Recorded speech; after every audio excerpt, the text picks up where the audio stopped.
Hi, Lisa. Hi, Ben. How you doing? Good. Great to see your face. It's good to see yours. Thanks for thanks for joining us today. What have you been up to? Lots of time in the studio, but doing a lot of house projects that I have not had time to get to, and stretching lots of canvas. Right before this, I was lucky to at least get a commission, so I've got some actual work to do, and I have endless projects going. So day-to-day work has not changed Hmm. hugely. So yeah, doing all right. Thank you for agreeing to participate in this thing. And so far, it's been a lot of fun seeing people and getting to know a bit more about uh, art. The title of this project is "Artists and the Art That They Live With," and it's been great hearing stories from artists and a piece or two that they want to talk about. And so, what do you have for us today? Well, it is fun to talk about other people's work for a change. Today, I have a lot of friends and acquaintances, lots of work that I have bartered for mostly. I've purchased a few, but artists barter a lot. So I think you can see behind me, most of them are up here, all these little pieces, and it was hard to choose. I had to think about it for a few days and just look at things, but I ended up with Paul Hotvedt's landscape painter, who doesn't live here anymore. He lives in Silver City, New Mexico, but we were friends a long time ago here in Lawrence, and I chose this piece because, here, I'll give you a close-up, because it just reminded me of a lot of stories. And the back is interesting too. All it says is, oh, I know that's backwards, but 8/16/99. So I think he just titled them by the day that he sat out there, August 16th, on the roadside in 1999, and did this piece. So let's see. I definitely came across Paul's work at the Lawrence Art Center when it was at the Carnegie Building, that cool old building. I think it was the very first show I saw after I moved to Lawrence. So it was mid 90s.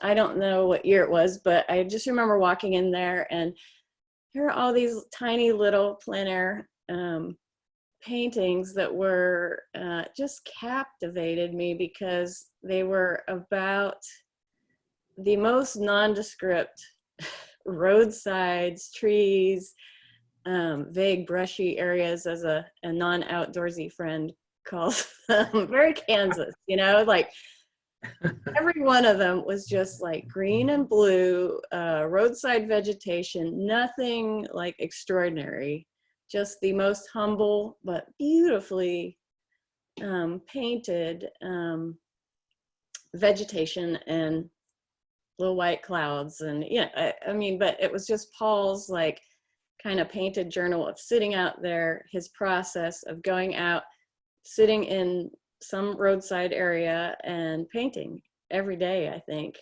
he did it then. But anyway, so I don't remember when I actually met Paul. I think it was, I was asked to join in the Comedian Imagination and Place with Rick Mitchell and Paul Hotvedt and Lori Ward and a group of people there. And that's when I got to know him a little bit. And I think I acquired this piece because he often did studio sales in his house over at Barker when he lived here. And I went to a couple of those, and I loved his work, but I didn't buy anything at the time. I was feeling poor at that time. And at some point we said, let's trade. And this piece always stuck in my mind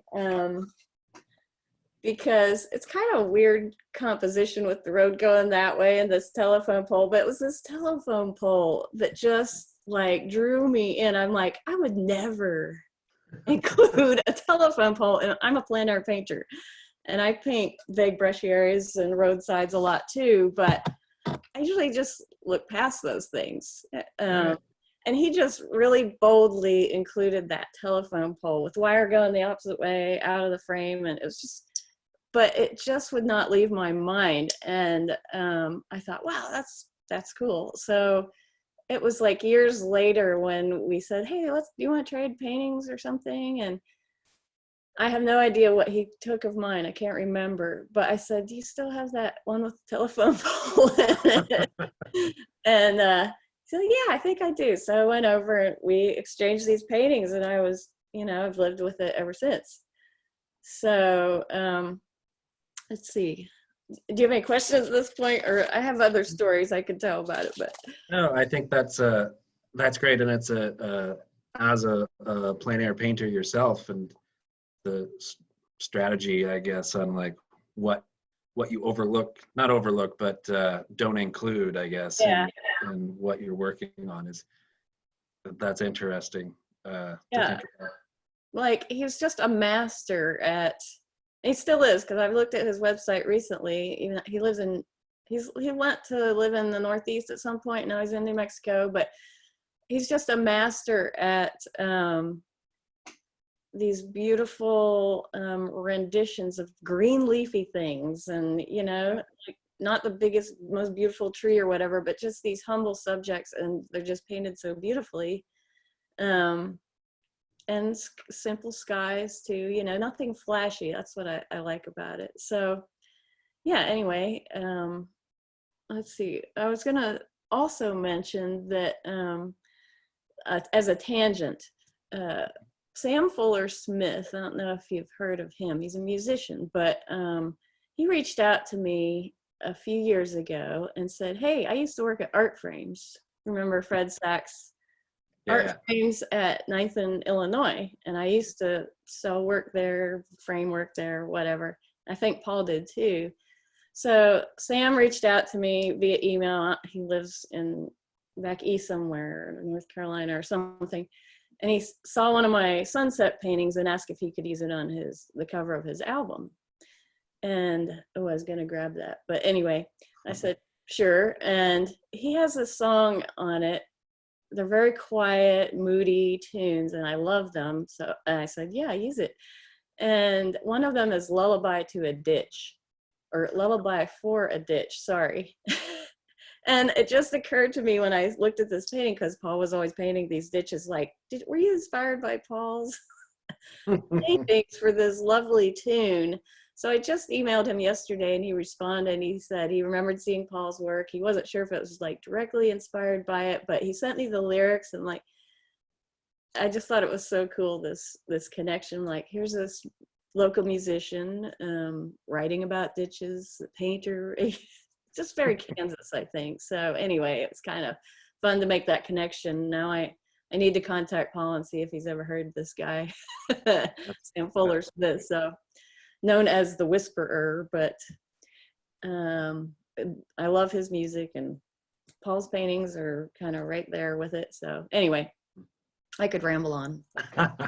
No, that's great. And so I assume you have it hanging in your house somewhere. It used to live in the kitchen, and now it's out in my studio here and up on this shelf with many other paintings. There's a Sudlow that I got at Art Frames, and some Jane Voorhees, and so many other artists that live with me here. Yep. Well, cool. That's great. And I know Paul Hotvedt as well, and I miss that guy being around here.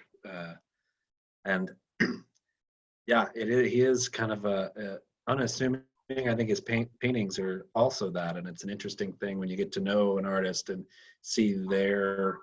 you see the person reflected, through the work that they make. Mm-hmm. To see that continuity sometimes, and I definitely see that with his paintings. Mm-hmm. And he's, as you know, he's super intellectual and really into music and technical things, and So the paintings are just, yeah, just, Yeah, I've been there. yeah. Been there. Cool. Well, hey, Lisa, thank you. It was really good to see you. Likewise. And I hope to see you again soon. Thanks for participating. Yeah, I can't wait to see the others. All right. Take care. Bye.